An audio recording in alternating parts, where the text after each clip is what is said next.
ఈరోజు క్లాస్లో మనం సైట్ వర్డ్స్ గురించి చూద్దాం. ఈ సైట్ వర్డ్స్ అంటే ఏంటి అంటే, మనం ఏదైనా ఒక రీడింగ్ ప్రాక్టీస్ చేస్తున్నాం అనుకోండి. ఒక వాక్యాన్ని కానీ, స్టోరీని కానీ చదవాలి అంటే, ఆ పదం మధ్యలో మనకి ఇప్పుడిప్పుడే నేర్చుకుంటున్నాం ఫోనిక్స్ కాబట్టి 3 అక్షరాల పదాలు ఉంటే చదివేస్తాం. కానీ కొన్ని సైట్ వర్డ్స్‌లో ఏంటి అంటే, వీటికి ఫోనిక్స్ రూల్స్ అప్లై అవ్వవు. ఫర్ ఎగ్జాంపుల్ ఇక్కడ డబ్ల్యూఏఎస్ వర్స్ అని ఉంది.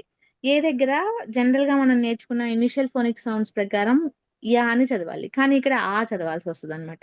ఈ సైట్ వర్డ్స్ నేర్చుకోవడం వల్ల ఏంటి అంటే, మనకు అలాంటి కన్‌ఫ్యూజన్ లేకుండా ఎక్కడ డబ్ల్యూఏఎస్ కనబడినా దాన్ని వర్స్ అని పలకాలి. ఏఎస్ ఉందనుకోండి యాజ్ అని పలకాలి. ఎస్ ఉంది కదండీ! మరి ఎస్‌కి సా సౌండ్ వస్తుంది కదా! జా ఎందుకు పలుకుతున్నామంటే మరి అక్కడ సైట్ వర్డ్ దానికి అలానే. ఏఎస్ యాజ్ అవుతుంది. హెచ్ఏఎస్ యాజ్ అవుతుంది. డబ్ల్యూఏఎస్ వజ్ అవుతుంది. ఇలా మీకు ప్రతి బుక్‌లో కూడా ఒక కొన్ని సెట్ ఆఫ్ సైట్ వర్డ్స్ ఉంటాయి. ఈ సైట్ వర్డ్స్ ముందుగా నేర్చుకొని తర్వాత ఆ బుక్‌లోకి వెళ్ళామనుకోండి. ఆ బుక్‌లో ఉన్న పదాలు, వాక్యాలు, స్టోరీస్ ఈజీగా రీడింగ్ చేయడానికి మీకు హెల్ప్‌ఫుల్ అవుతుంది. హ్యాండీగా ఉంటుందన్నమాట. ఎక్కడ కూడా మీరు ఇంకా స్ట్రక్ అవ్వకుండా, ప్రొనౌన్సియేషన్ దగ్గర ఆగకుండా వచ్చేస్తుంది. సో, ఈ ఫస్ట్ బుక్‌లో ఉన్న సైట్ వర్డ్స్ ఏంటో, వాటి ప్రొనౌన్సియేషన్స్, దాంతో పాటు వాటిని ఎలా పలకాలి అనేది చూద్దాం ఒకసారి. ఇప్పుడు ఎక్కడన్నా ఒక వర్డ్‌లో మనకి ఐ పక్కన ఎస్ కనపడిందనుకోండి. జనరల్‌గా దీనికి ఫోనిక్స్ రూల్ అప్లై చేసి ఐ అంటే ఈ లాగా, ఎస్ అంటే సా లాగా పలుకుతాం. కానీ ఇక్కడ ఐ పక్కన ఎస్ ఎలా పలుకుతుందంటే జా లాగా పలుకుతుంది. ఇది ఎలా పలుకుతుందంటే ఈజ్ అంటామనమాట. I S is. ఎలా పలికామండి దీన్ని? ఈజ్ ఈజ్ లాగా పలికాం. ఐ అంటే ఈ, జ్ ఈజ్. ఇక్కడ హెచ్ఐఎస్ ఉంది. హాకి గుడిలాగా హిజ్ అంటున్నాం. ఇక్కడ ఏఎస్ యాజ్. ఇక్కడ ఎస్ అంతా కూడా జాలాగా పలుకుతుంది. HAS has. మనకి ఇక్కడ ఏ అనేది జనరల్‌గా ఫోనిక్ సౌండ్ ప్రకారం అయితే యా అని కానీ, ఏ అని కానీ పలుకుతుంది. కానీ అది ఎప్పుడైనా ఆర్టికల్ లాగా వచ్చిందనుకోండి, ఏదైనా ఒక వాక్యంలో ఒక నౌన్‌కి ముందు మనకి ఏ కనబడితే అక్కడ ఏని ఎలా పలకాలి అంటే ఆ అని పలకాలి. ఆ అని చెప్పండి. ఆ. ఇక్కడ ఐకి ఐ అనే సౌండ్ చేయండి. ఐ సింగిల్‌గా ఎక్కడ ఉన్నా సరే దాన్ని ఐని ఐ లాగానే పలకాలండి. ఐకి ఐ అనే సౌండే ఇవ్వాలి. ఇది ప్రనౌన్ అనమాట. ఐ మీకు స్టార్టింగ్ ఆఫ్ ద సెంటెన్స్ కానివ్వండి, ending of the sentence, middle of the sentence ఎక్కడొచ్చినా దాని సౌండ్ ఐ అనే పలకండి. ఐ. Next words. ఇక్కడ డబ్ల్యూ పక్కన ఏ ఉంది కదా! యా లాగా పలకదండి. అక్కడ ఏకి ఆ సౌండ్ వస్తుంది. ఇది వజ్ అంటామనమాట. O F of. ఓఎఫ్ ఎలా పలుకుతాము? ఆఫ్. ఆఫ్ బీఓటీహెచ్ ఇక్కడ ఓకి ఒకటే ఓ ఉన్నా కూడా ఓ సౌండ్ వస్తుంది. బోత్ అంటాము. బోత్. టీహెచ్ఈ ఇక్కడ టీహెచ్ఈని ద అంటాం అనమాట. ఈకి ఆ సౌండ్ వస్తుంది. ఇక్కడ టీహెచ్ఈకి మనకి 2 రకాల శబ్దాలు వస్తాయండి. టీహెచ్ఈని ది అంటాము, ద అంటాము. ఇక్కడేమో ద లాగా పలుకుతున్నాం అనమాట. ఇక్కడ మోస్ట్ మోస్ట్ ఓకి లాంగ్ సౌండ్. మోస్ట్ అంటాము. ఇది పోస్ట్. ఓల్ఫ్. టూ. ఇది రిచ్. సిహెచ్కి చా సౌండ్. ఇది మచ్. ఇది సచ్. ఇది విచ్. డబ్ల్యూహెచ్‌కి ఇక్కడ వా సౌండ్ వస్తుందండి. వాకి గుడి చ విచ్. వాట్. హూ. డబ్ల్యూహెచ్ఓ ఎక్కడొచ్చినా ఎలా పలకాలి మీరు? హూ లాగా పలకాలి.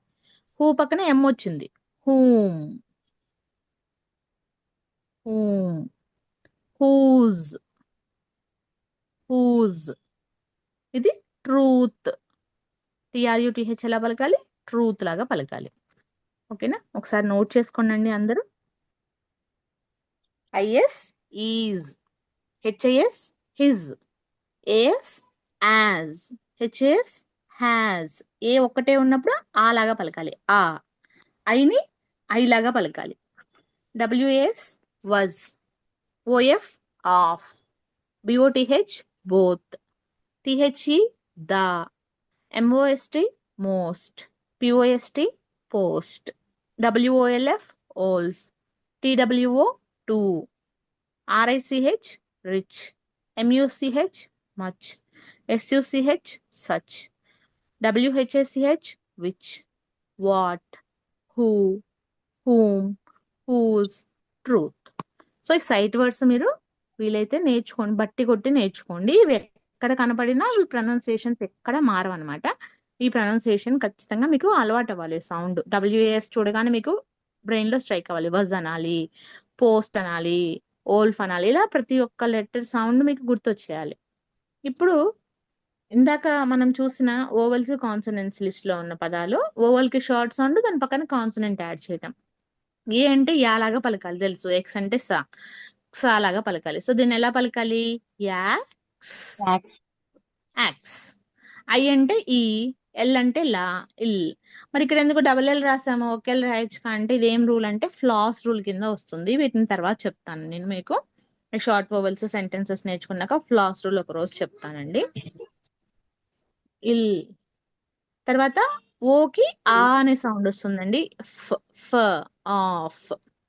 ఈకి ఏ అనే సౌండ్, జీకి గా సౌండ్. ఇక్కడ డబల్ జీ వచ్చింది, డబల్ ఎఫ్ వచ్చింది, ఇవన్నీ కూడా ఫ్లాస్ రూల్ అనమాట. Of, egg. నెక్స్ట్ ఇక్కడ యూకి ఆ అనే సౌండ్, యూ పక్కన ఎస్ వచ్చింది. జనరల్ గా ఎస్ ఒకటే ఉన్నప్పుడు సా అని పలకాలి. కానీ ఏదైనా ఒక పదం చివరిలో ఎస్ వచ్చింది అనుకోండి, ఇలా ఓవెల్ పక్కన వచ్చినప్పుడు దాన్ని జా లాగా పలుకుతాం. ఇందాక చూసాం కదా, A S as, H A S as, W A S was. ఇక్కడ యుఎస్ అజ్, అజ్ లాగా వస్తుంది. నెక్స్ట్ ఇక్కడ ఫిన్, ఫిన్ అండి. ఫాకి ఈ పలుకుతున్నాము అంటే గుడిలాగా. నెక్స్ట్ రా తర్వాత ఏ ఉంది, ఎలా పలకాలి? ర, యాన్, ర్యాన్. నెక్స్ట్ క, అట్, కట్. ట, ఈ ఉంది. ఈ ఉన్నప్పుడు ఎలా పలకాలి? టాకి ఎలా స్పెల్ చేయాలి? టా తర్వాత ఈని టే, టెన్. ఇక్కడ బి తర్వాత ఓ ఉంది, ఎలా పలకాలి? బాక్స్. అలాగా బాక్స్. ఓకేనా? సో ఈ విధంగా ప్రొనౌన్సియేషన్స్ ఓవెల్తో మీరు ప్రాక్టీస్ చేయండి.